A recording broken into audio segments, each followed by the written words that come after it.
I'm just looking over the IMDb trivia, but I assume that Nicotine has memorized it all by heart, like she usually does. You would assume right. So I'll just let Nicotine take it. Can't out nerd my nerd dick. Can't do it. I wouldn't even think about trying. Proximity alert. Vessel approaching.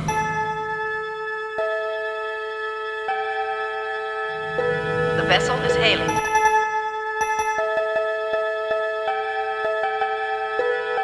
Space.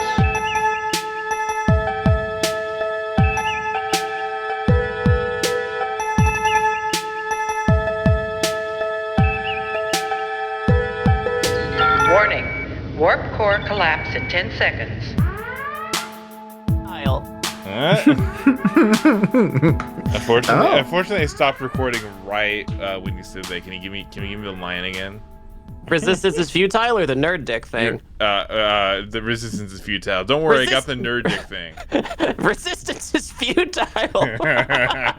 Can you say it? Do you have Against the nerd dick. Can you become Borg Nicotine? Do you have your? I do. Yeah. I totally do. Hang on. Resistance is futile. Sick. See, if the Borg just talked like that, people wouldn't be nearly as threatened. You will never out nerd dick my nerd dick. No, you will Never out nerd dick our nerd dick. Oh, that's true. Perfect. Got it. The Borg are neurodivergent. more neuroconvergent, you know.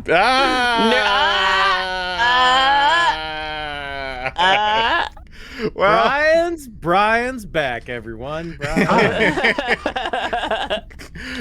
and welcome to Left Trek. Well, fuck it, might as well get started. Welcome to Left Trek, your leftist Star Trek podcast.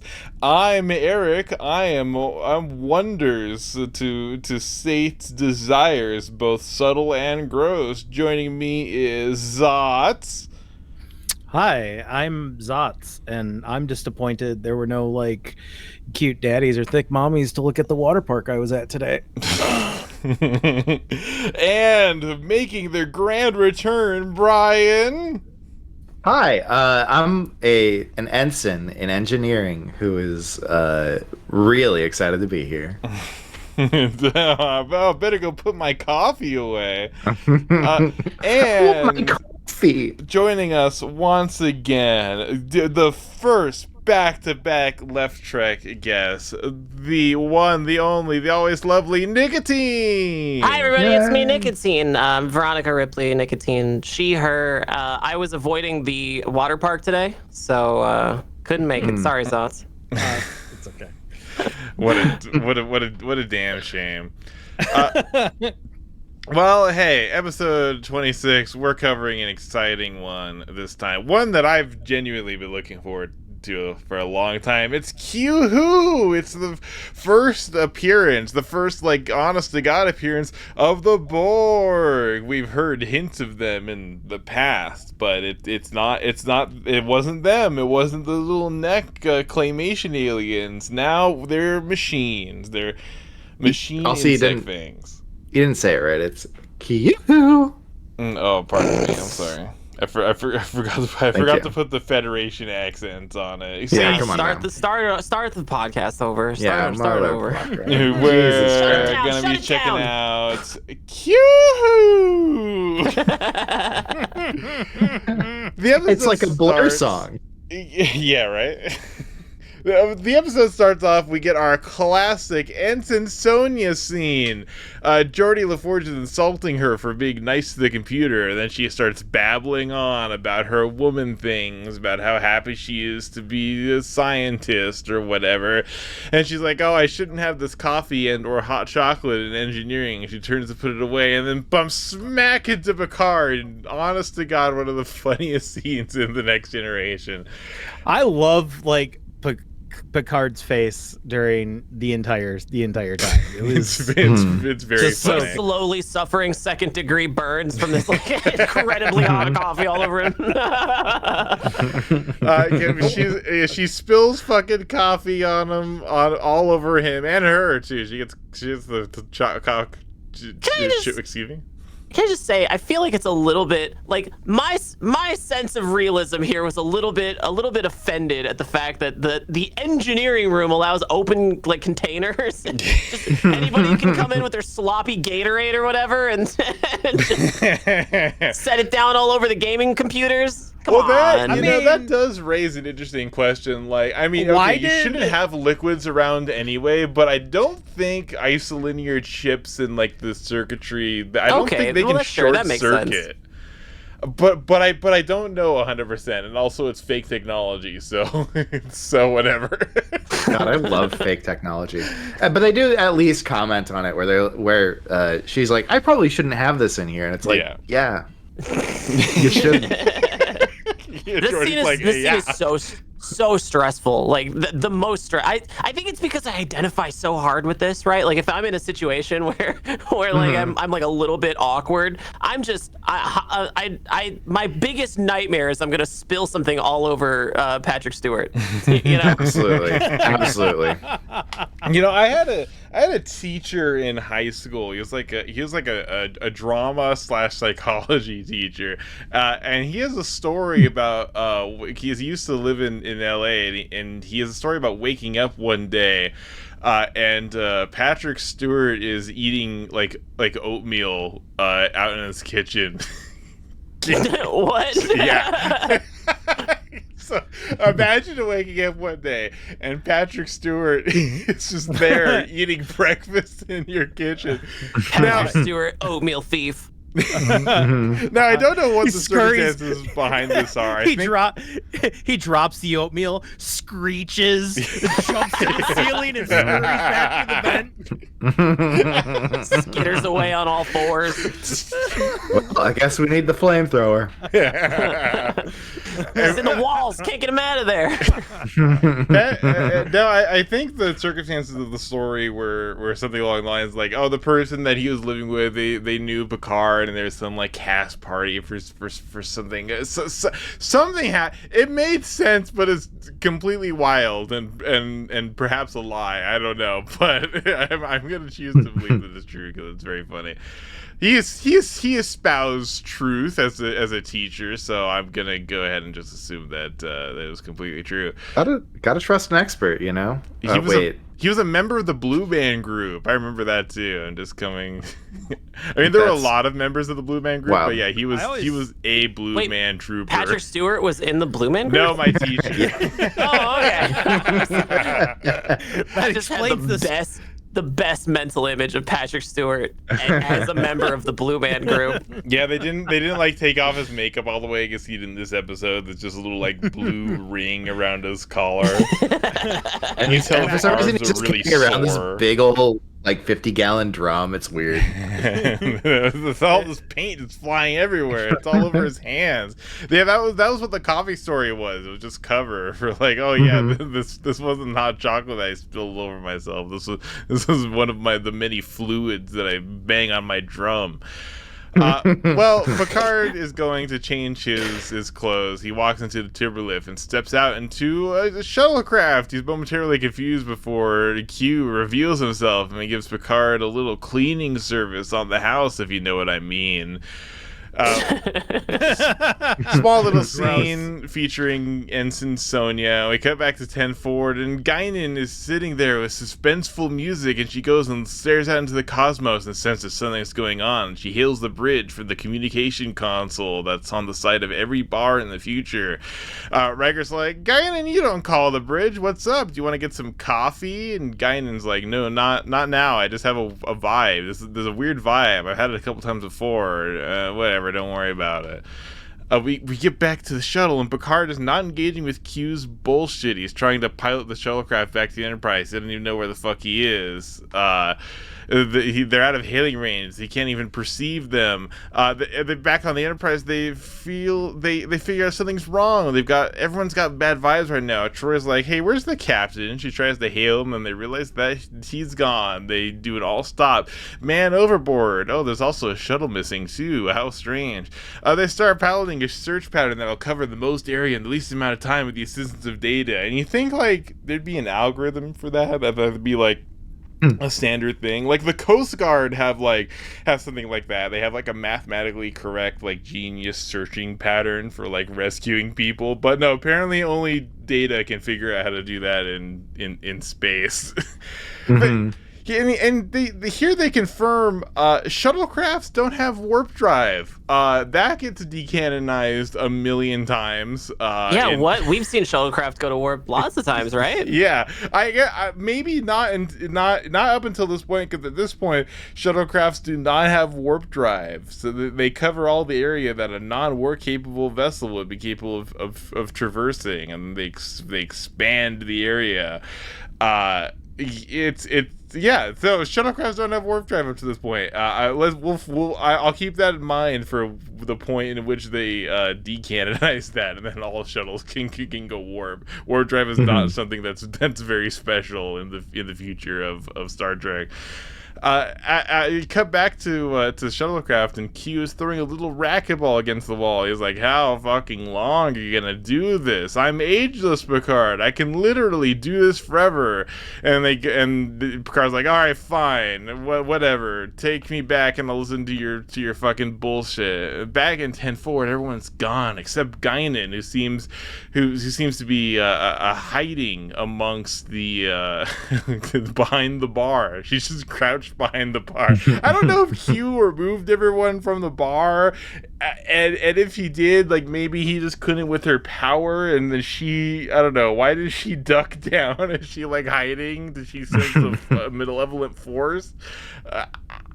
I don't know. Like she just rises from behind the bar. It's just very funny. I don't know why. But Guinan and Q, they do indeed know one another, and they have a little standoff where they're pointing their psychic hands at it's kitty cat hands. They do kitty cat hands at each other. Rawr. they do cat girl hands at each other. And Q goes rawr, and Guinan goes yeah. XD nuzzles.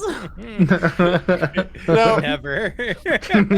Now, presumably, like I don't think Guinan species have some sort of like cosmic awareness that like transcends time in some way, but they don't really seem to have powers. Like the Q have like powers, but I guess they have enough consciousness to like defend themselves. Raises some interesting question as to like the metaphysical property of these super beings in the world of Star Trek. But hey, that's a question for some fucking hacky Trexpertise video or whatever.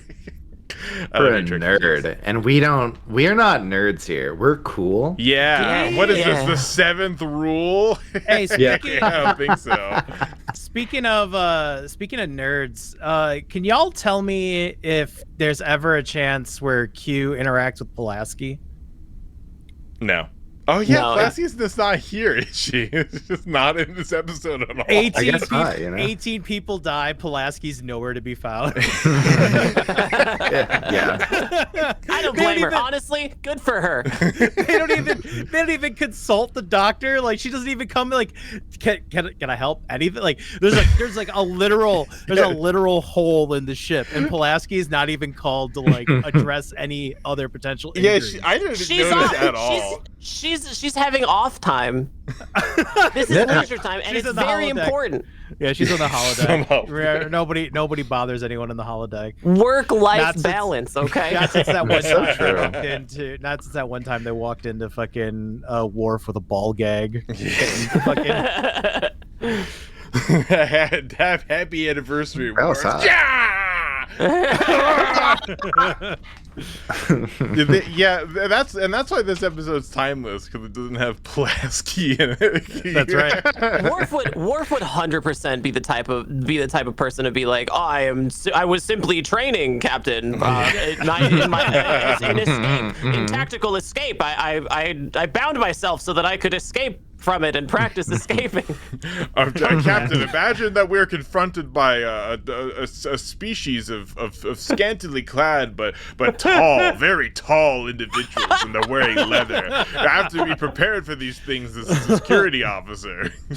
Or perhaps some sort of tentacle monster. There's just some like giant fucking Targ-faced like woman just stepping on his chest, like just. Targ face. Targ face. That's awful. That was me slipping in what I could remember from Klingons. No, I love it. Did I do it? Yeah. You're getting it. Yeah, you did. and that also makes sense because, like, you know, Klingon furries, you know, they'd be Targs. Yeah. Klingon furries. It was. They'd be like boars and they glued some Targ girl. Yeah, humans got humans have dog girls. Klingons have Targ girls. Targ girl. Let's see. No, God, why don't? No, I'm just getting like Instagram for someone named the Target Girl. No, search only for Targ Girl, please. Images. Hate it. DeviantArt. I literally found the only result, and it's from DeviantArt. Of course it is. Called it. Woo! Hell yeah. Boom. Your chat, here it is. All right. Explore the best Targ art on DeviantArt. You know? Targed. No, that's actually, this is the only Targ girl that in existence, it seems. This is shocking. I'd let this her is step just on me. somebody's tiefling cosplay. Yeah. Right. You know what? It might be because the title is just called Targ. There's no. Oh, she's got gauges. Okay, that's neat. Maybe her name is Targ, and she's a think tiefling. her name is she's like a Targ. tiefling bard. Something like that. Oh yeah, they've got like a lot of demon art. Well, we're just gonna pretend that that's a Targ girl, because otherwise Close there are enough. no Targ girls in existence, which I'm literally shocked by. I can't find any. I typed it in, and all I'm getting is Game of Thrones bullshit. Oh, because Targaryen. I'm so sad. Well, here's our chance. Here's our chance, you guys. And any one of us can be the Targ girl we want to see in the world. That's so true. Let's do one of those like scam art contests. Be like, hey, would you like to be featured on an episode of Left Trek? Well, go ahead and submit your best Targ girl art. We'll give one winner a $10 prize, and we'll also choose 4 runner-ups to feature. By submitting your art to this contest. Left Trek LLC owns all of it, all of your work, all of the work you've ever done while thinking about Targ girls. Please, no, I'm not actually gonna say that. Never mind. No, just say it. Just say it. Just kind of later. Please send us Targ porn. Is what I'm saying. Okay. And Eric, just remember to bleep that out later. You know? Yeah, please. Oh yeah, Zot's sure. Targ porn. Got it. Yeah, there you go. DMs. I put it in the notes. DM Zot's Targ porn. Wait, okay, wait, great. I didn't. Wait, what? All right. Well, Q reveals his desire. He wants to be a member of the crew, and they're genuinely humoring him like a little bit. And Picard's like, "Oh, what task is too menial for Q? Are you gonna clean out the cum filters from the holodeck? Are you gonna swab the floors? You gonna wipe down the loads in a holodeck? You gonna cry? You gonna cry, Q?" he says he was kicked out of the continuum. Is that canon? Well, we'll find out. And then he even offers to renounce his powers to join properly. Picard declines because like, we don't trust you. And Q's like, well, I warn you, Picard, the galaxy is full of wonders and terrors. You compare your own progress against the pitiful adversaries that you faced up until now. You're not knowing the true horrors of the cosmos. here's where I'm gonna say I love this episode. I actually love this episode. This is like the one TNG episode that I regularly like go back and check out from season 2. I really like this episode. Anytime Q, like, I don't know who's writing Q, if there's like a dedicated Q writer, but all the dialogue for Q, and granted, the dialogue writing in the show has actually been pretty good.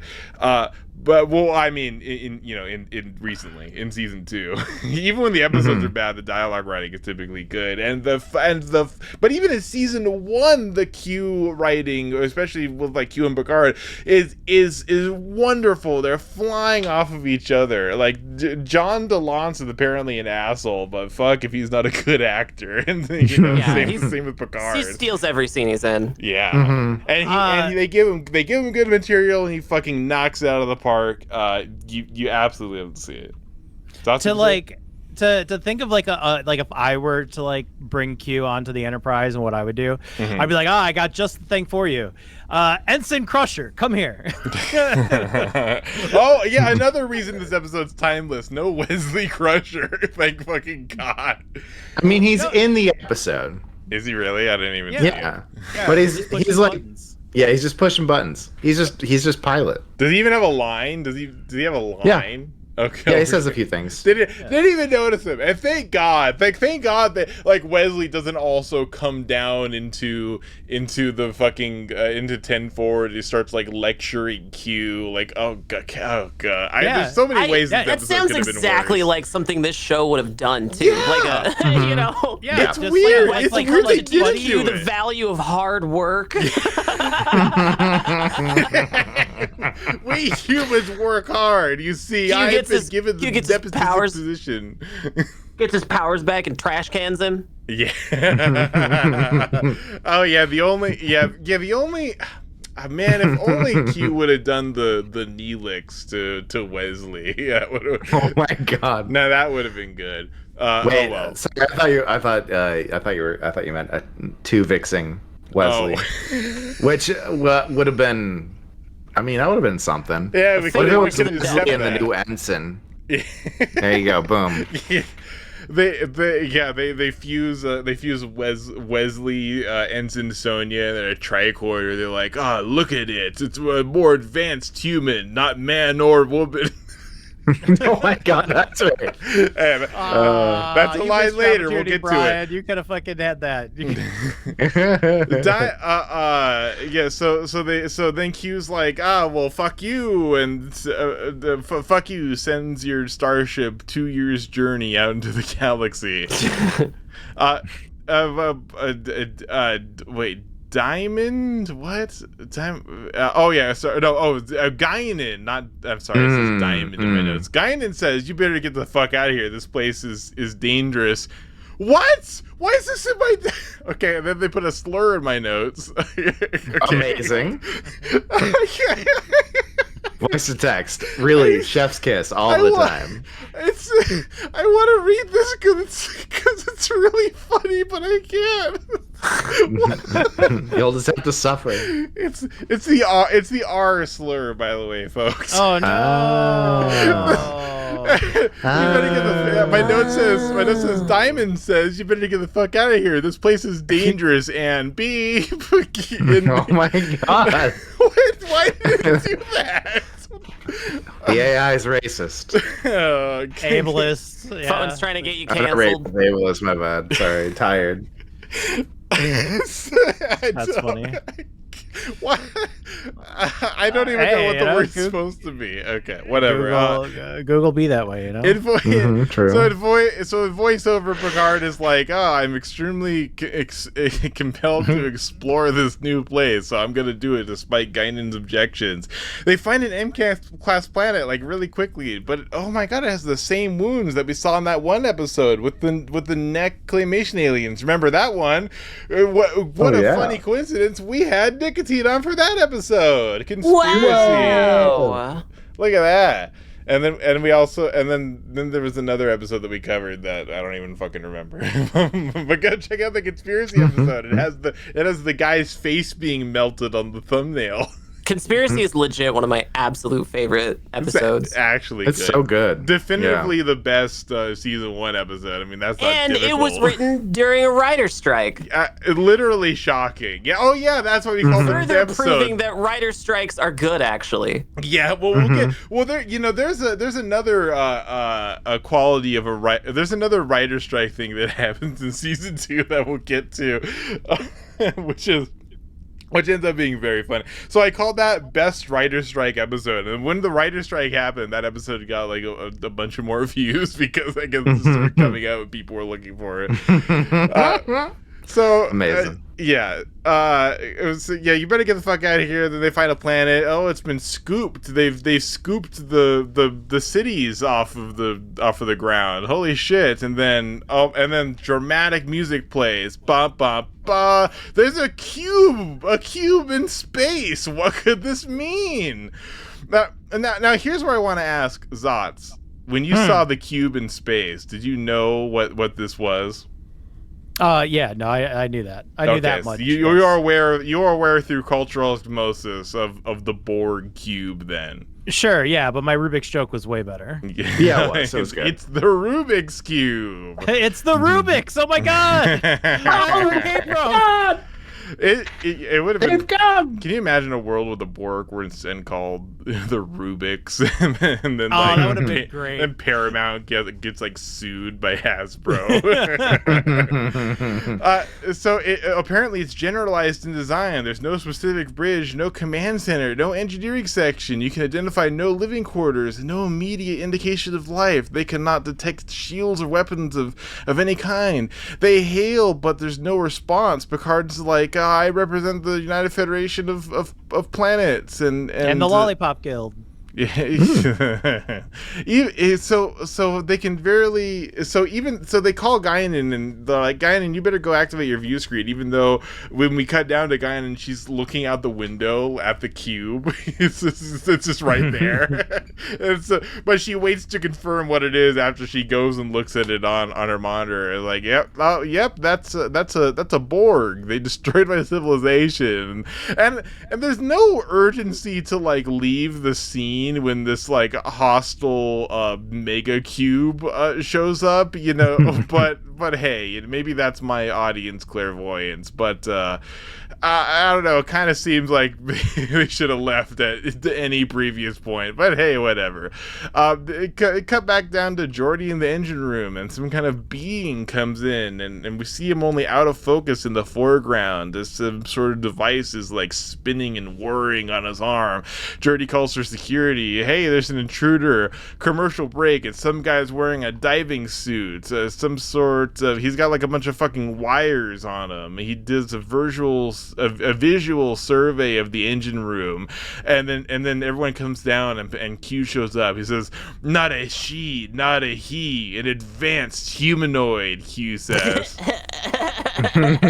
Sick, non-binary representation. That's yeah. Yeah. Non-binary communist cube. Let's go. Fuck yeah. Oh yeah, I was gonna say how many fucking nerds compare the Borg to communism? Oh, that's like explicitly a thing that is it like there. explicit? I have heard people mention that, but I haven't heard anything to really back that up. I guess that's that's been kind of my. Just from talking to people, I don't really know for sure. Yeah, I think it's just one of those things that the woke say. They're trying to cancel Star Trek. I thought it was supposed to be like, oh yeah, well, it's like the counterpoint to individualism in the West is the what's it called, collectivism of the space. Of the space. Yeah. And the evil, and like despite this show being like. Staunchly into like a weird socialist idea but it's like a weird one because it's Gene Roddenberry. And it's the communist like future. It's the Red Plenty future, except written by libs who don't understand what exactly they have. Sometimes they do. In Deep Space Nine they do, but right now wait. So the Borg is like when like libs learned of the phrase tanky. Is that what it is? And like they the Borg are tankies. to like live. Or okay, cut that, Eric, cut that. Picard walks up to the Borg and he's like, "Hey, I don't want any smoke." He's in the Q's like, "This thing doesn't even see your smoke, Picard. It doesn't want you. It wants your technology." He had a better line, but I forgot it. It's just a bunch of great writing in this episode. And the Borg's like, the Borg starts tapping into their system with green lightning, and Worf and Picard's like, "Hey Worf, you better take care of this." And then Worf delegates to an ensign, and then ensign gets knocked the fuck out. that was really funny. That was good. My chest. Ow, I got punched by a superhuman. I got punched by a non-binary person during Pride Month. I've literally died. Oh, you know what? I have read a tweet that has altered my vision, and it is and it just says that the Borg are a metaphor for imperialism.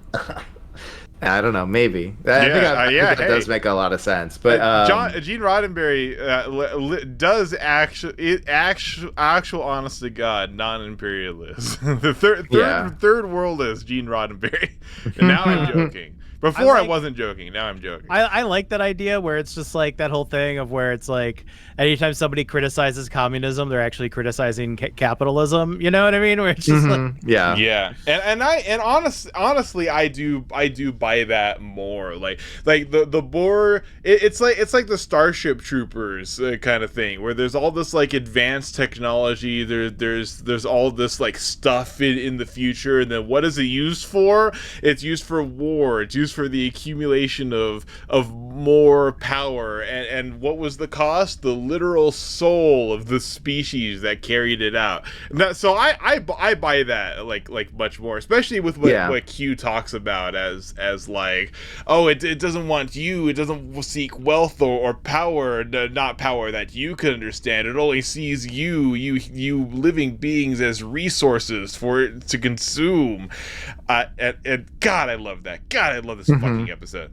And you know, it's interesting that we're gonna have some complaints that we will voice, especially we'll get to it. You know, I think that it's funny though to look at the imperialist aspect of it and be like, fucking imperialist non-binary motherfuckers taking over the world with their weird gender crime. True. And it's like, huh.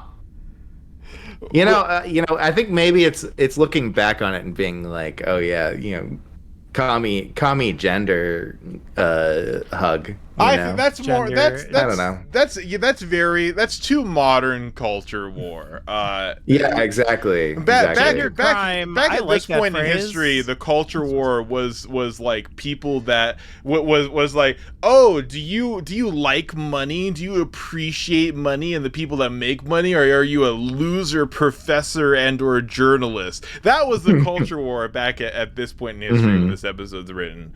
But hey, we'll get to that. But regardless, Worf has delegated security to some guy who gets knocked the fuck out, and then Worf shoots him. Worf castle doctrines this Borg.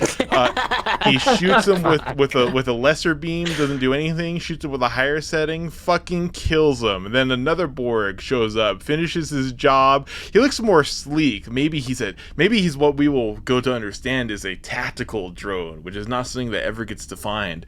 It's just something that 7 of 9 says every once in a while whenever they encounter like a big strong alien. 7 of 9 is like, oh yes, they make good tactical drones. Great exposition, Voyager. Fantastic. Great job. Good world building, Voyager. And the new drone continues doing the job of shooting green lightning at the computer before leaving. But before he leaves, he rips some shit off the previous guy, and then they both transport away. And there's like a little like stain, this little like burn mark on the carpet where the other Borg was. It's actually kind of funny. My favorite part of this whole scene, aside from like the ensign just getting fucking like fisted through the chest, was like the fact when like Worf started like phasering the second one. It just looks at him while it's still shooting lightning at the computer, like you doing something right now? Are you? Good, Looks over thanks. like, come on, man. Yeah. They have a meeting with Guinan. She says, "Oh, they swarmed through my system. They annihilated everything. It's clear that this Borg was some sort of scouts, because when they come correct." The Borg hails, and it's like, hey, and they're like, hey, we're coming for your shit. If you defend yourselves, you will be punished. Like, oh god, I love that. I love that writing. It's actually really good. The Borg lock onto them, some sort of tractor beam. Q repeats his offer to join the crew. Picard is not really seeming to have a grasp of the full situation when he continues to militantly decline Q's offer here. Weapons don't do shit, and the laser beam slices into the saucer section. It takes a little core sample from the Enterprise. It's like, now that's scary. I like this a lot. That's like frightening. It's just like a biopsy. Yeah, it like an honest to god little fucking sample, and then just scoops it out. It's just a little cylinder of the hull, like. And cool. Pulaski's nowhere to be found. She's on the holodeck getting railed by like 9 of Riker's dads. Pulaski is fucking gone. So a bunch of people die, and Picard finally is like, all right, turn up the phasers from, I don't know, ship stun to ship kill, and then they actually blow up a fucking huge section of the gigantic Borg ship. It seems like they could probably just keep hammering away until the ship is fucking dust and then get the fuck out of there, but no, they stopped shooting even though 2 phaser blasts rather destroyed 20% of the entire Borg ship. But no, just stop. This incredibly powerful beings that destroyed the civilizations whose technology you can't even comprehend. Like, you have an opportunity to kill them and dip, but nope, you're just fucking around. And you know what happens when you fuck around? You find out. Cut back over to engineering. Geordi's working with Ensign Sonia. She's like, I can't get these 18 people who died out of my head. And Geordi's like, God, get over it. Fuck. Yeah. God, you sound just like Wesley when he watched that fucking just entire space colony just get dissolved. You get used to it, kid. Yeah, get over it. God. He watched the ship horrifyingly burn to death, basically. Why don't you throw some more hot chocolate on the captain? So Guinan is like, oh, the Borg are a meeting of artificial and organic life that's been developing for, did she say thousands of centuries? Did I hear that correctly? Thousands. I missed that. I think it says thousands of centuries. They're not interested in political conquest, nor by wealth or power of your understanding. Q's saying this, and they see your ship as something to consume. Riker's like, you killed 18 people, Q, and Q's like, oh, fucking get over it, dude. Seriously.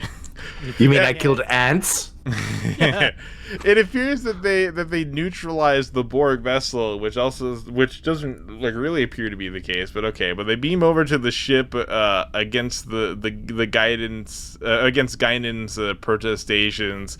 Apparently, the Borg don't read a separate life signs because they're just part of a whole, which is like which question? What even are life signs? Well, hold on. That to me was like really dumb, because it's like, can you hear a it's train? Right no, now? Can't hear a train. Okay, sorry. Continue. It's really dumb. It's really dumb that it's like, oh, we weren't searching for individual life signs. They all seem to be one life sign. Yeah, it's super dumb. Well, it makes sense how they explain it. One big life sign, like it's it makes sense how they explain it, because they don't. I guess they don't read as like individuals with their like homeostasis. They just read as like components of a ship. Which, I mean, hey, that makes sense. I mean, they decanonized that, I'm pretty sure, later. But hey, they read. It makes sense here. No, that sucked. That was stupid. Well, I mean, at this point, the Borg are. I mean, the organic components of the Borg are like just part of the ship. At least that's what it's being read. Like I think maybe we see it differently, but you know what? Hey, whatever. I think it works. It's not really that important.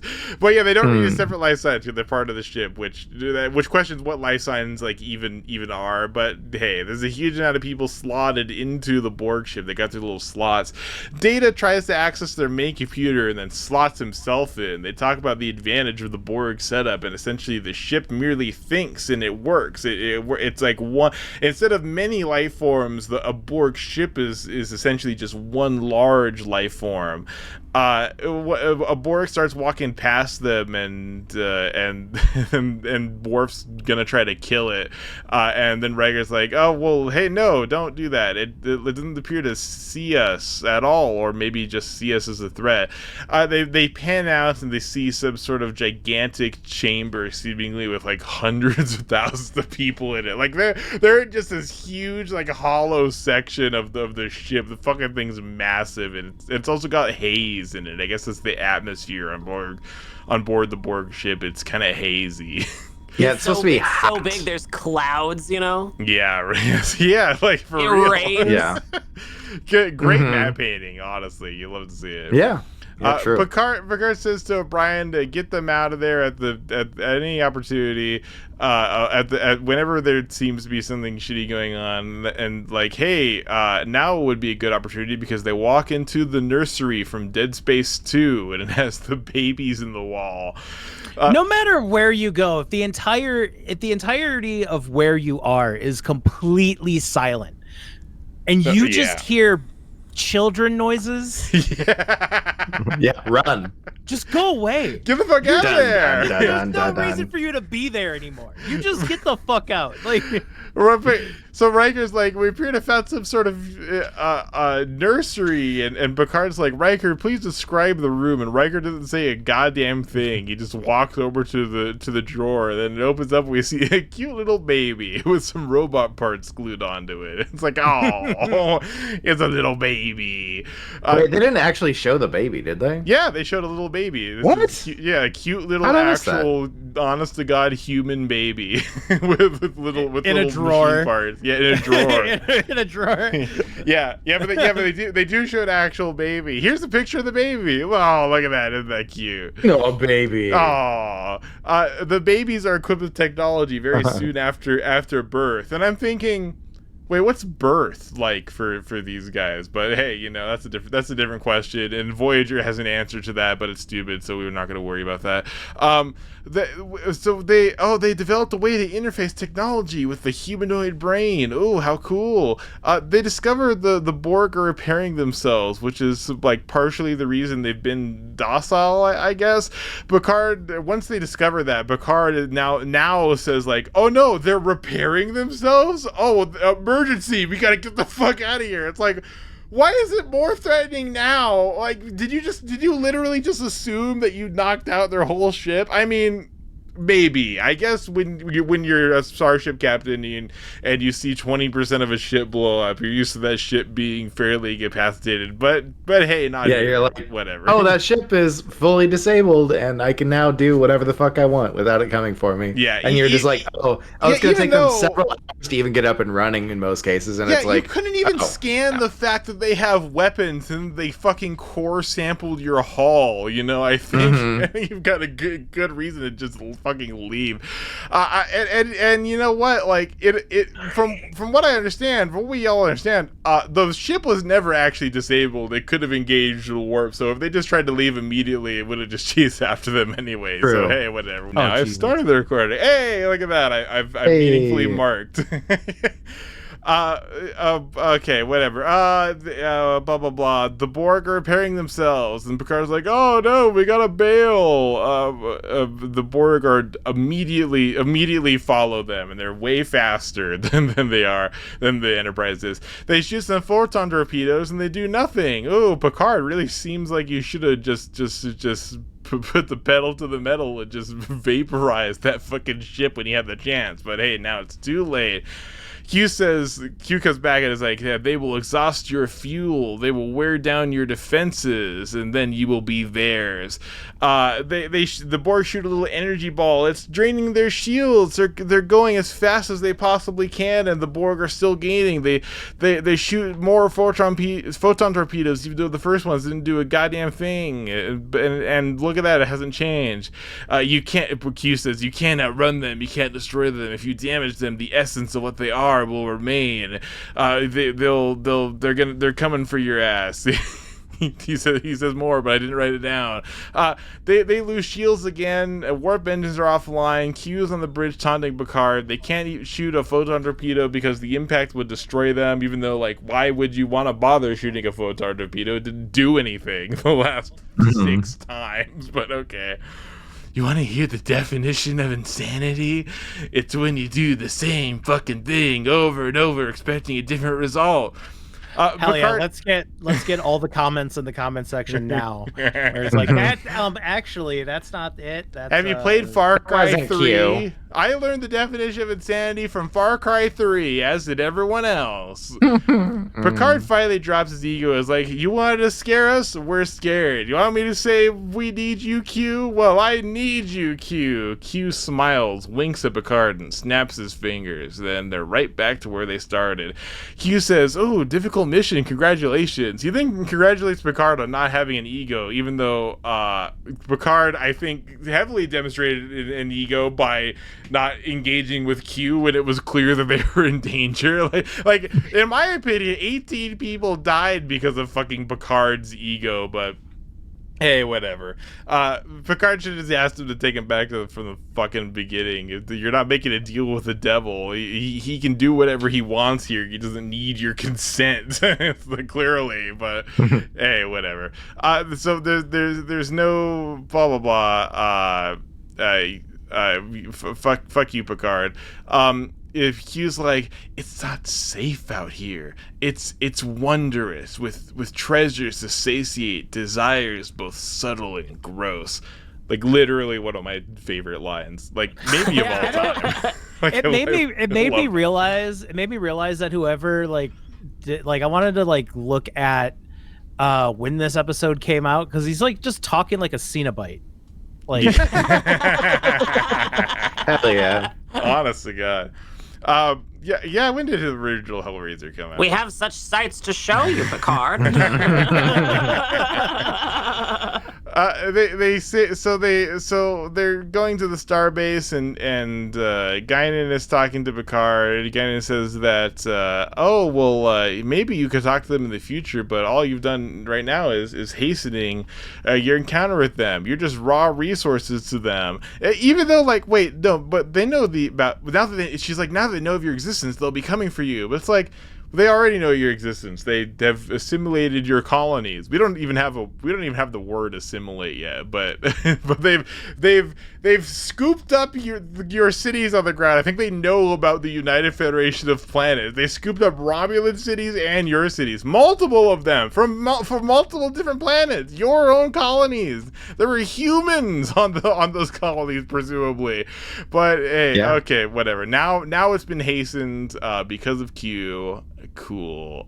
Picard says, well, Q, I actually like Q. Q's my best friend. He gave us a kick in our complacency, so maybe now we can prepare for things to come. It's like Q gave us some tough love. Q? No. Yeah, and so, hey, okay, so, and then episode's over. Okay, so, wow. There's so much to talk about. This is not only is this like a good episode, like I would probably put this like, if I don't know if this would, I'd have to really go through, but I'm pretty confident this would make my top 10 of TNG at the very least. I love this episode. It's great. But hey, let's go through and then we'll have some nerd canon discussions. Zot, this is your first. I mean, so we've made it clear that you've like absorbed the Borg through cultural osmosis. What did you think of the first appearance of the Borg, Zaz? As the Rube in Rube Trek. I mean, I guess it was cool. They, like I said, like this whole thing was just giving me like Hellraiser vibes. Like one, like like the whole like the one Borg that like came in like after Data was like inside the ship or whatever, like, or in like the Borg slot, and like she like walks by and she's got like the fucking tubes in her mouth. I hate it when my Borg slot is clogged. I hate a clogged up Borg slot. Hellraiser is 1987, so that's concurrent with with season 1. So Hellraiser did come out before the Borg came out. Yeah, this is just somebody who's just like writing their fanfic for this one episode. Well, I don't know. There's a similar vibe. It's fine. It was. There's a similar vibe. Obviously, completely different concepts. But there is a vibe, especially with the way that Q talks about these things. But I think that's just a quality of good dialogue writing, poetic dialogue writing, I guess you could say, which Hellraiser has in spades. I think I've never seen it. Yeah, I mean, I think. Oh wow. Well, you should fix that. But also, I don't know. There's definitely some overlap in like concept here because it's like, oh yeah, it's like these leather-bound weirdos from the like other side of, or I guess latex in this case, and in these latex-bound gender weirdos. Yeah, communists. It's plastisteel.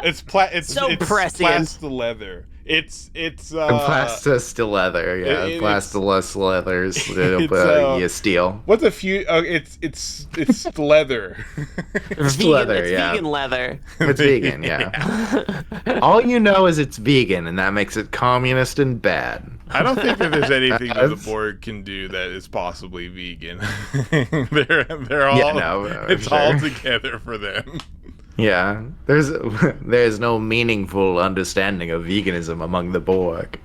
But yeah, I feel like it comes from a similar place. They come from beyond, right? Whether it's beyond like the metaphysical world or beyond the like borders of the Federation and the understanding of the Federation, right? Like, I don't know. There's a lot of overlap there. I definitely see it. I don't know if that's. This is now already a mountain out of this molehill. But I mean, yeah, you're right. But it's cool. I like seeing things that are like that. We do love to see it. Fucked up. Zotz, what did you think? What new things have you gleaned of the Borg that you didn't know about before, or did you basically kind of get it already going into this?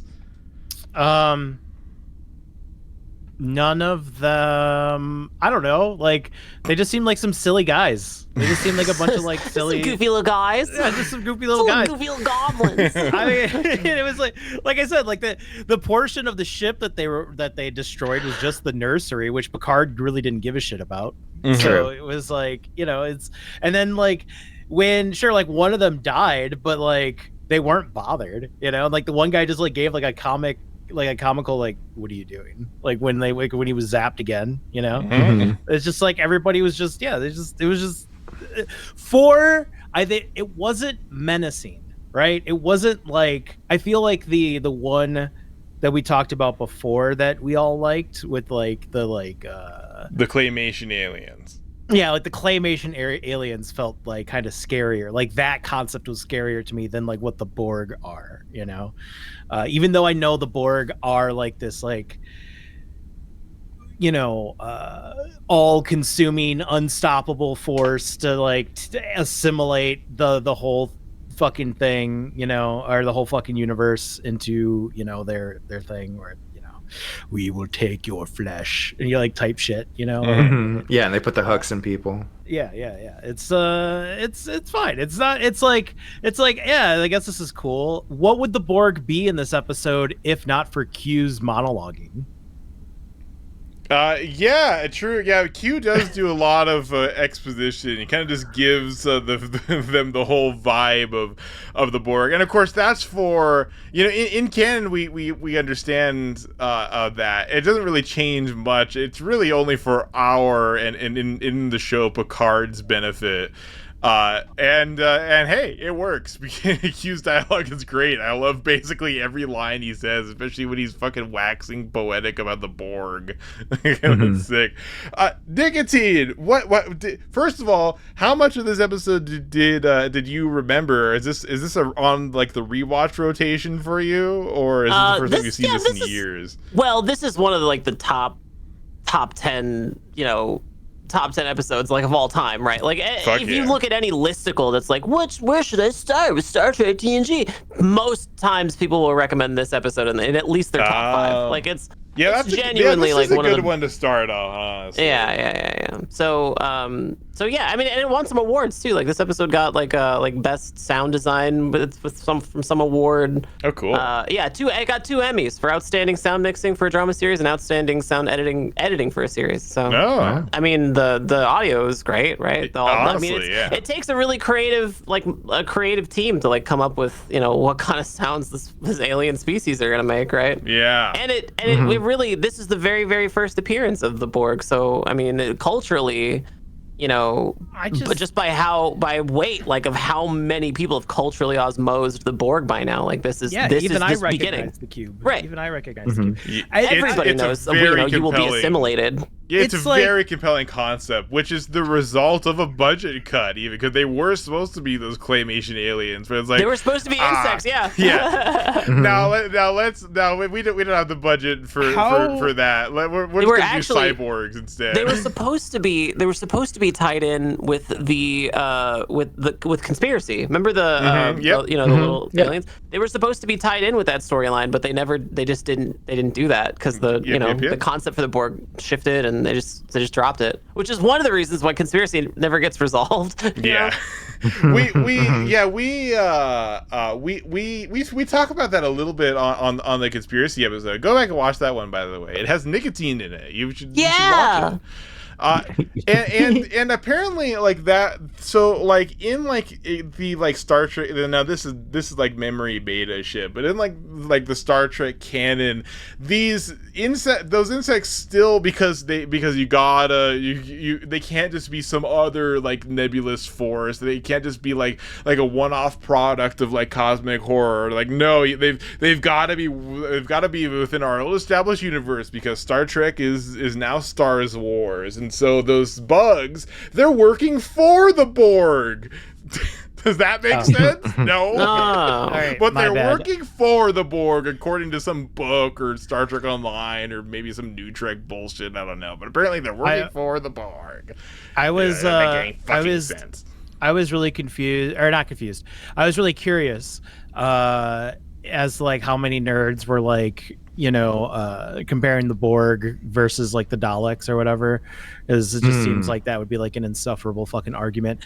And apparently no, it would be I'm wrong. It would be the Cybermen or Cybermen from fucking Doctor Who, not the Daleks. So I apologize. Wait, people watch Doctor Who? I guess so. Yeah. Could not be me. let me tell you about Doctor Who. I watched the first Doctor and then immediately lost interest. Like the first of the new series of the Doctor, and then they switched to the Doctor that I understand is the most popular, and I literally immediately lost interest. Like the quality went directly downhill to me, and then I basically never watched other fucking Doctor Who ever. Hell yeah. Comment below if Eric is wrong and made you mad. I have Doctor Who opinions that will satiate desires, both subtle and gross. Hey, the Weeping Angels episode sucks. Boom! It's a shitty concept. When you have a concept that was done better by the SCP Foundation, you fucked up. Damn. Anyway. Can we talk about Ensign Yes. Gomez? Yes. Oh my Absolutely. God! And how hot she is. I've wanted to see Ensign Gomez in so many episodes, but they only ever put her in 2. She's only in this episode and one other one. Well, Which other one? Can I wait? Hold on. Let me see if I can think about the other episode that she did, because I do remember her. I remember her. She's doing science stuff. She's in engineering. I know that.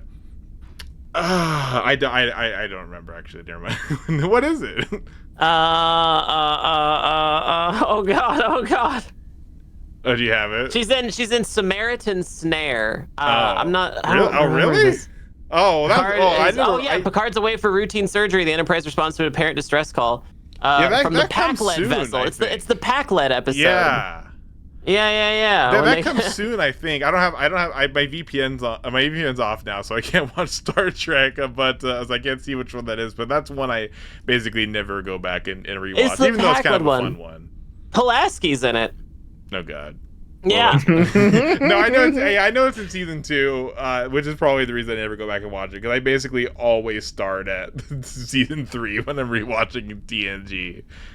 With good reason. The Pac-Leds become like a big deal in what is it, season 2 of Lower Decks? Yeah, they actually. I'm literally shocked about the Pac-Leds, like their introduction, and we will get to it pretty soon, honestly. But their introduction is weird, and their use in Lower Decks shockingly good and interesting. Like, wow, Oh yeah, can't Lower believe you Decks is actually such a did something goddamn with good this. show. It is. I still haven't seen season 3 because I'm paranoid that it got terrible. But I think I'm wrong about that, because I watched some of it and it was still pretty good. So I should watch the rest of it. I need to watch any of it. I haven't gotten to it yet. We so good. did a commentary episode that I never released. My apologies, on Lower Decks, if you remember, Brian, on the first episode of Lower Decks.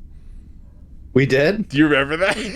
No. Yeah, we did do that. It was supposed to go on the Patreon, but I haven't like done it, and also we fucked up the formatting, so I wanted to redo it at some point. But hey, Okay, if you don't quick remember, question, that means that we quick can question. redo it. Was I drunk? I don't know. Probably. Oh, okay. Yeah, probably. We may have been drunk and/or high and/or inside of a K-hole. So. I was just K-holed really hard. Sorry. Remember that. Well. Okay, yeah. Ensign Sonia, a prototype for Barkley, fan favorite episode. Oh, We yeah. all love Barkley. I don't think we've seen him. Oh, they bring a up until dog this in? point. Yeah. Hell yeah. That's a great name for a dog. Oh my God. Yeah, actually, Barkley, a dog boy. Barkley Premium Dog Boy. What the fuck? Yeah. I would love they just had a dog, like Data, you know what I mean? But a dog, that would just be so fucking great. You know, A dog? Ein? Yeah, like Ein, yeah. Wow. from Ein from Yeah. Full Metal Cowboy Alchemist. Yeah, Full Metal Alchemist, Brotherhood, yeah. Yep, from, my favorite from anime. One Piece. Yeah. From One Piece, yeah. Which is funny because Barkley, by the way, a fantastic candidate for a trans woman. I just get that vibe. I get that vibe from Barkley. I don't know. Barkley, big egg vibes. No, I have no idea. I don't think so, but maybe. I don't know. I can find someone making that take on Twitter. I'm certain. There's- I'm not gonna look for it, but I'm just gonna assume that it's there. I bet there's one. At least one person saying that. I can get and it's you. Autumn to say it. Oh my god. Yeah, you know who else is trans? The anyway. Oh, yeah. Oh my god. Literally true. By the way. I don't know if wait. if anyone knows that. Oh, I love that. Well, the Unabomber now. was at a clinic and then turned around and was like, you know what? No, I'm gonna become the Unabomber instead. I can either Actually, be the leader Literally or the rather be the Unabomber. Unabomber than just transition. Okay. Yeah. Which way? You gotta bring this meme back now. Now you have to beep out what you just said. Oh, That's yeah, true. Yeah, I know. Remember from yeah, Kira? I Yeah. know. I knew it before I said it, and I said Yeah. I love just piling on the editing workload. No, it's fine. The beep is easy because I made the beep myself. That's I have mentioned it before, I think, but that's an entirely artisan beep that I made myself. I'm very proud of it. Very proud of my beep. And everyone employs theirs wrong because they download theirs from YouTube, and it just becomes this like compressed nightmare, this assault to the ears. And no, I've got a pure sound. When you hear my beep, when I say things like the or see, you didn't hear what I said. I just bleeped it with my fantastic bleeping noise. And you know what? You didn't cringe because I know how to do audio mixing, unlike X podcast. The seventh rule. I don't know.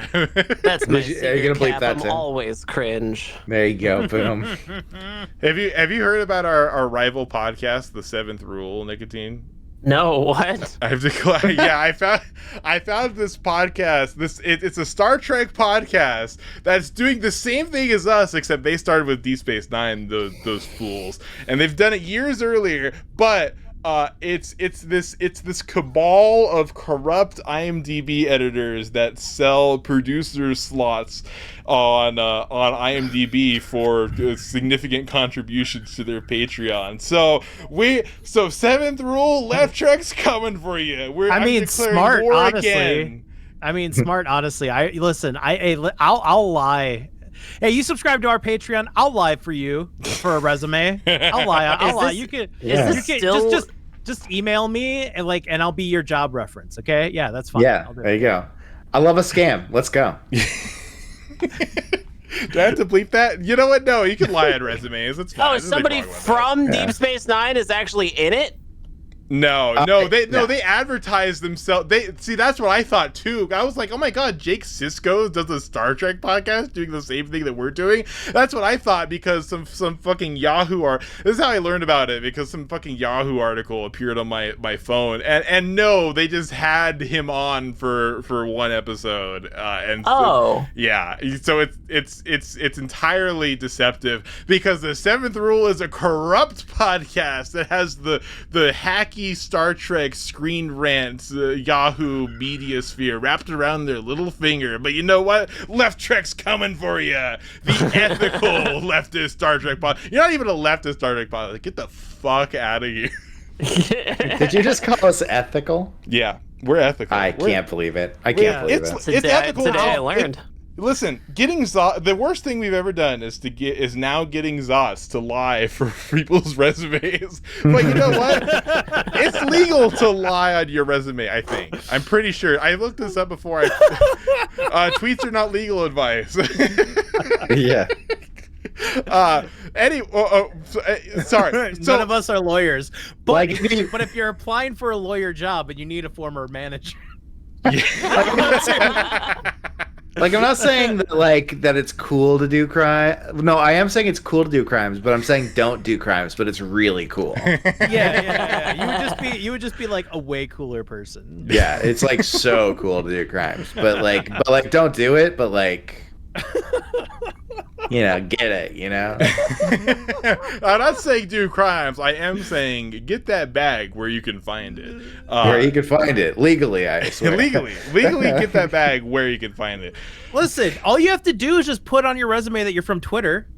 Yeah, That's it. That's all you got to do. Yeah. You just write you're from Twitter, and then you just have me, but I only do it for Patreon members. Okay. Yeah, only Patreon members. Only Now, Patreon members. Yeah. Here's the thing that has become apparent to me is that when you lie, the easier to check something is, the least likely someone is to check it. I learned that on H Bomber Guy's video.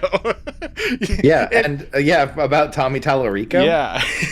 If you just lie and it's really obvious, no one's going to go check. No one cares. It's like recommending a song to someone. You recommend a song, they're not going to listen to it. If you tell a lie, a somewhat believable lie, and it's really easy to check, they're not going to check.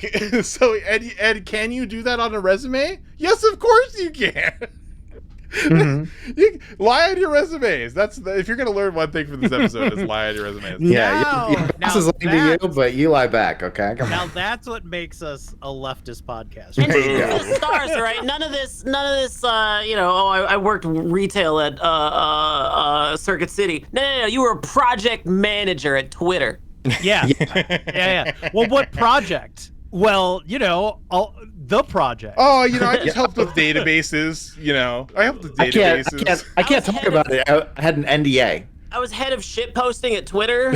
There you go. Boom, You can boom. incorporate some incorporate some pseudoscience from Star Trek. Oh yeah, I was head of isolinear chip processing at Twitter. They're like, wow, that's a big job because because now you've put the onus on them. Now they have to pretend that they understand what your previous job was, and boom, you've established a position of authority over your hiring manager. They gotta take you.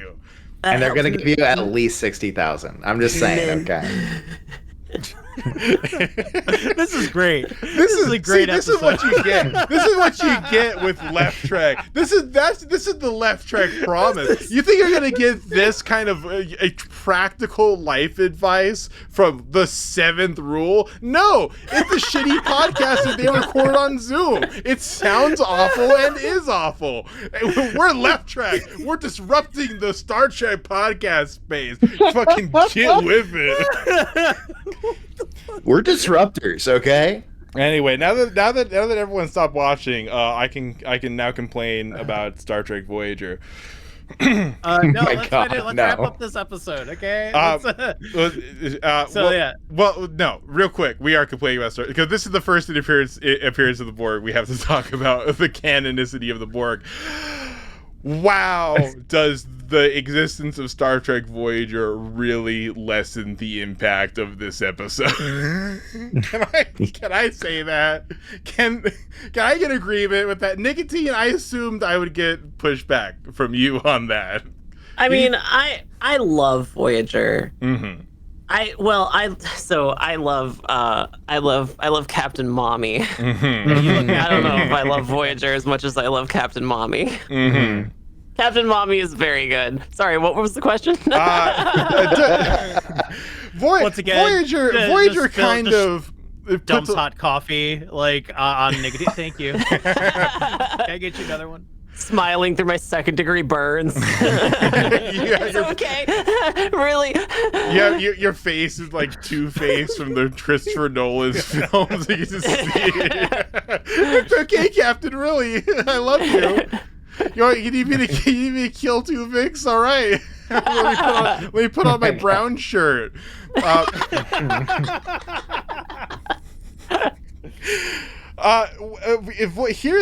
Voyager, a lot of cool and interesting things in Voyager. A lot of things that I defend in Voyager that people typically see as flaws, like the dinosaur precursor aliens, the Voth. Love that episode. Love that concept. Oh yeah, it's great. That's right. Yeah. But let me tell the audience here. Voyager, they go to the part of the galaxy that the Borg inhabit, and you know how like Hugh is talking about like, oh, there's so many wonders out in space. Well, Voyager goes out into space and finds those wonders, and guess what it is?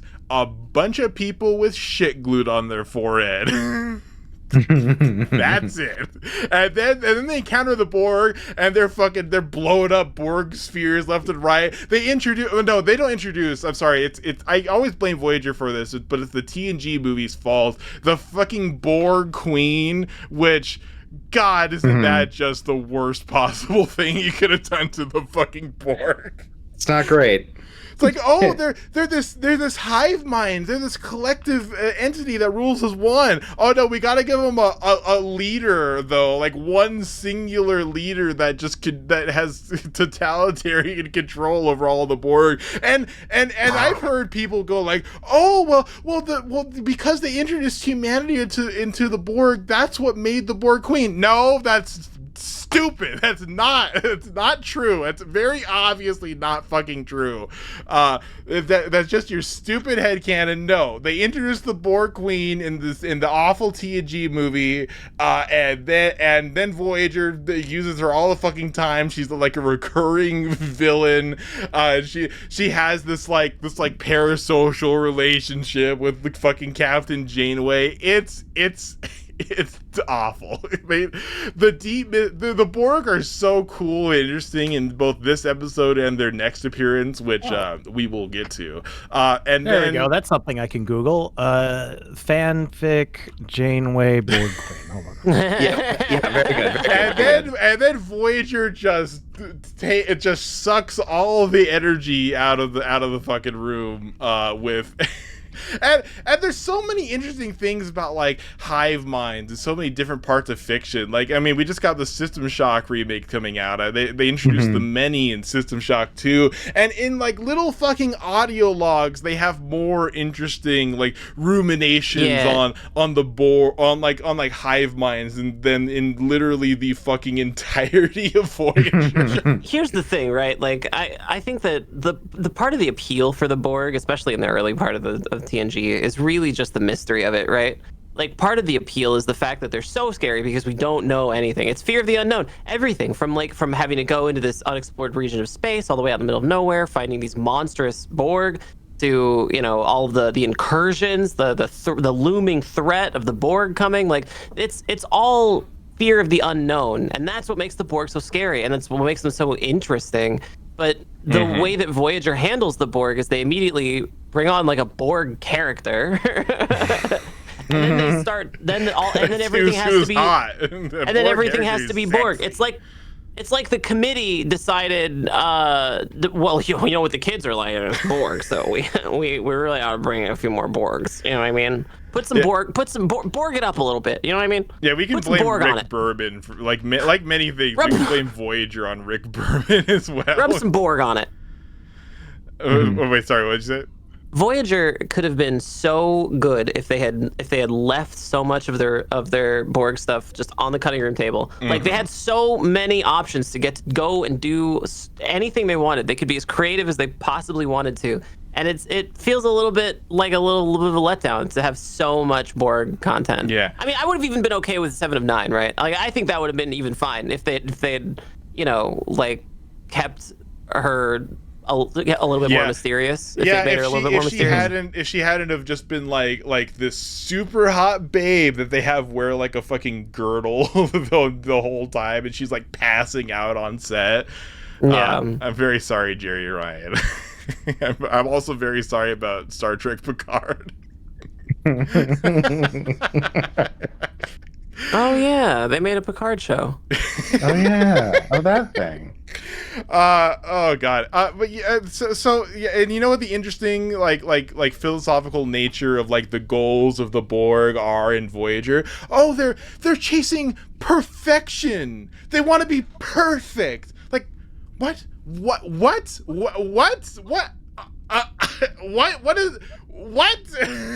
Yeah, they give way too much away. Yeah, and it's like in this one, like, oh no, they're just after resources. All their interest is in expanding, and then like, you know, throwing it back to System Shock 2.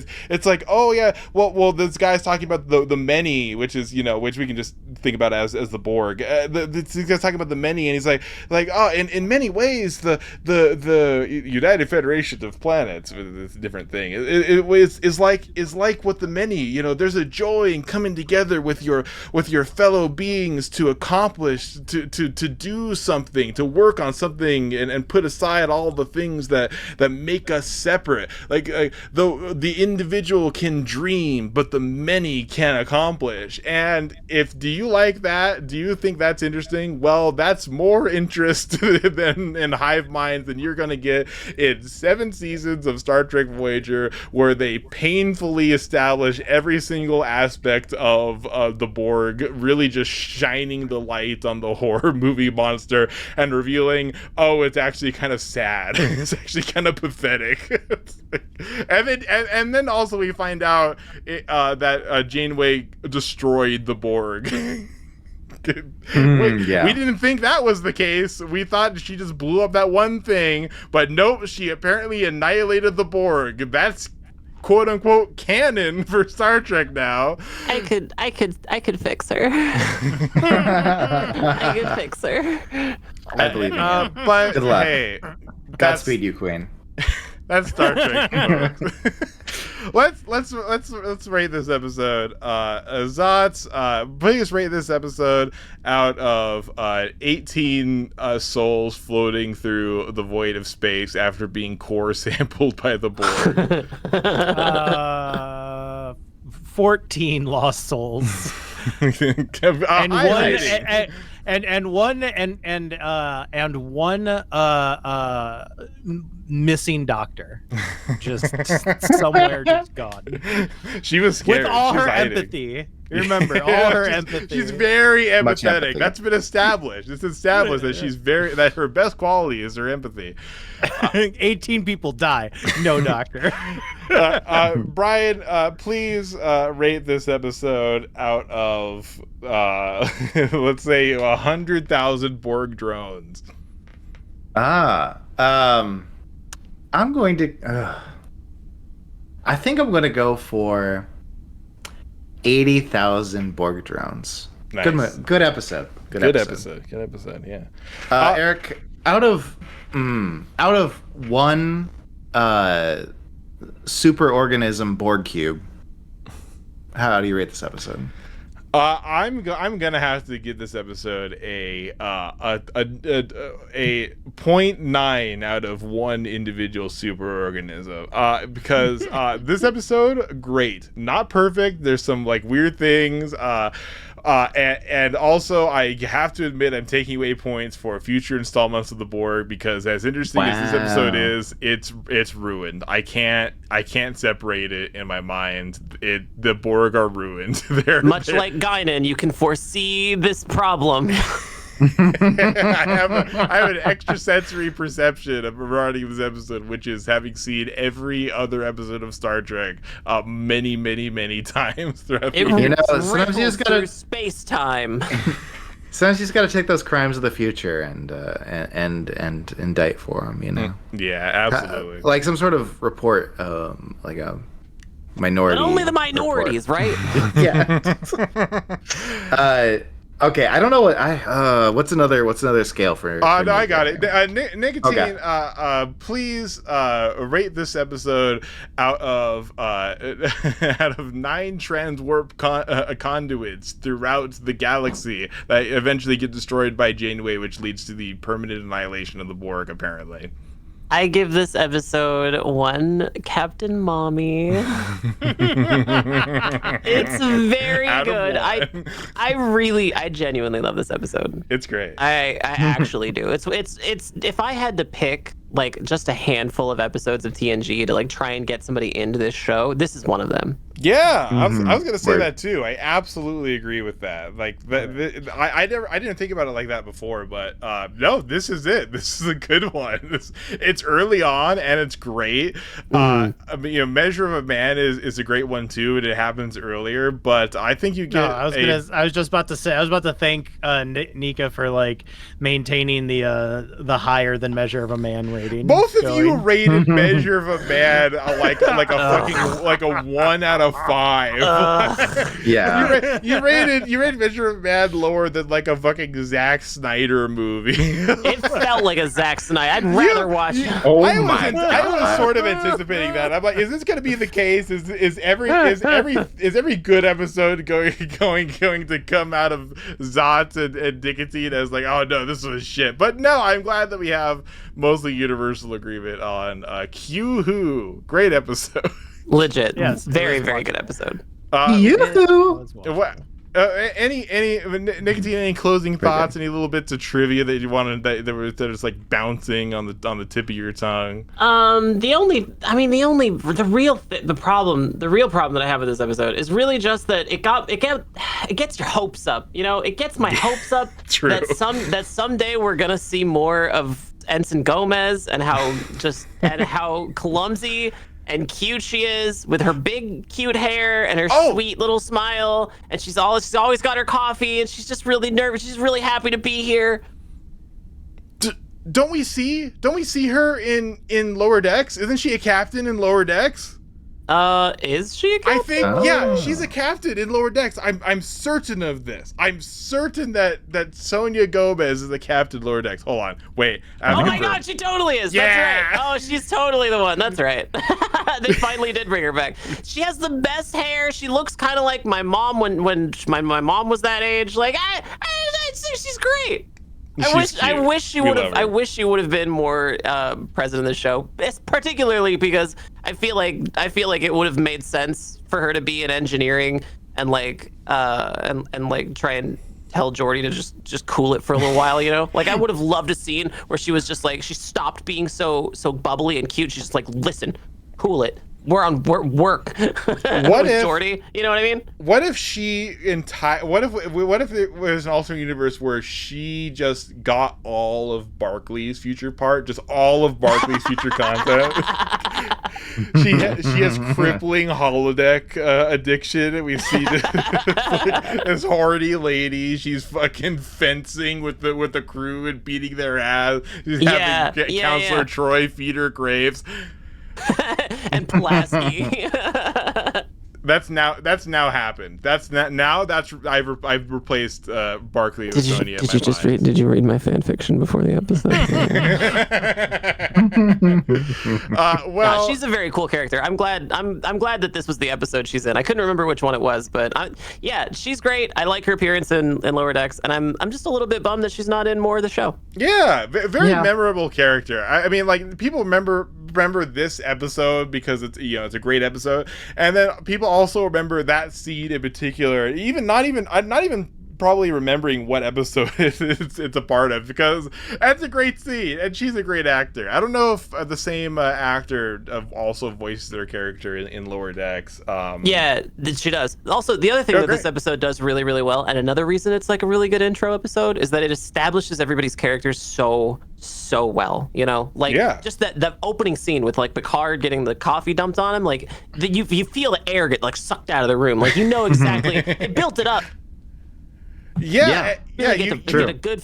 Worf actually gets to kill somebody. Like, amazing. Yeah, I was gonna say that took me out of it. You know, the fact that Worf wasn't thrown across the fucking thing. You know? It would have been very Worf for them to throw Worf around the room. But hey, they even kind of fixed Worf in this episode. Like he's a violent, a psychopathic monster, you know, and desires to kill at every opportunity. You know, as we've seen many times. But hey, look at that. He actually gets to accomplish his goal of fighting and defeating hostile aliens, as was established like an episode ago. The one with Riker's dad. He didn't get violence cucked this time. He didn't get defeated in order to show how strong the alien is. They gave that to some nobody. Yeah, Worf's like, hey, can you go do that this time, please? Thank you. Yeah, this kind of make Worf look like a chump. Like Picard literally asked Worf by name, like, deal with this. And the Worf's like, Ensign, deal with this. Worf, deal with this. No, this guy's gonna do it. I don't want to. I know this thing's gonna fucking toss me. Look at it, it's made of metal. What the fuck? Metal, the same thing that barrels are made out of. Well, hey, you know that. Speaking of Worf and barrel, that's gonna come up. Yeah, I think it's a couple seasons from now. Well, hey, that's Left Trek, folks. Great episode. I'm happy everyone loved it. If you are one of those people who has not seen Star Trek but watches Left Trek, please, this is a good one. This is a good one to start off on. And if you're one of those people that are like watching along with us, well, I mean, you've watched along with you've seen this episode already, but if you haven't, go watch this episode. If you haven't seen this episode in a while, go watch this episode. Our recap here is not doing it justice. It's great. Go check it out. Then go watch A Measure of a Man. It's actually good. It's good, I swear. And also, you know, here's another thing. You should go follow Nikatine on Twitch. And Famous Scraps.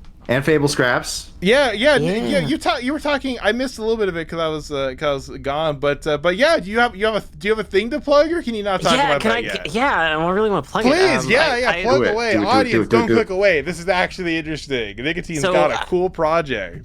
I've been working on a TTRPG with Fable Scraps, the channel that I help run on Twitch, and as a team, we've created a really cool TTRPG. We're actually going to be doing a show on Twitch starting July 21st.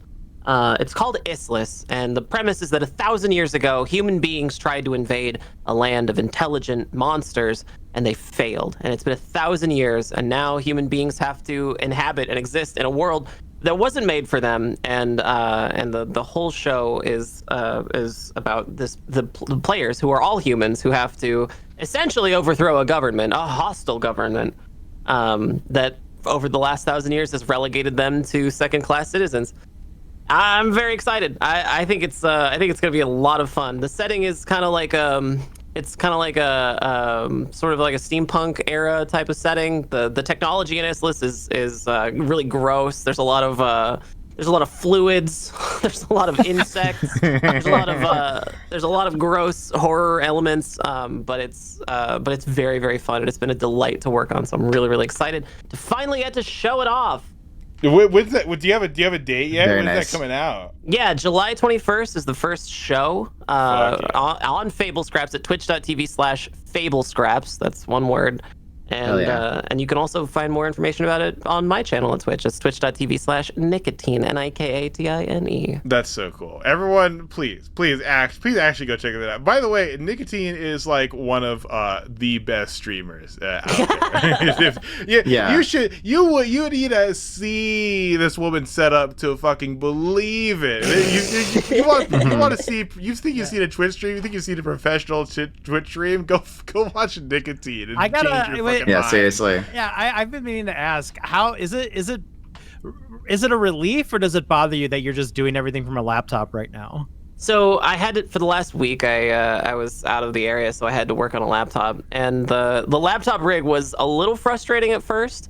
But I got a hang of it. I had a wireless microphone I had to stick on a spatula. So That's turned out okay. And to close off this episode, apparently the Dr. Ensign Gomez played the triple boobed woman in Total Recall. Oh. That's Left Trek, folks. Bye. Bye.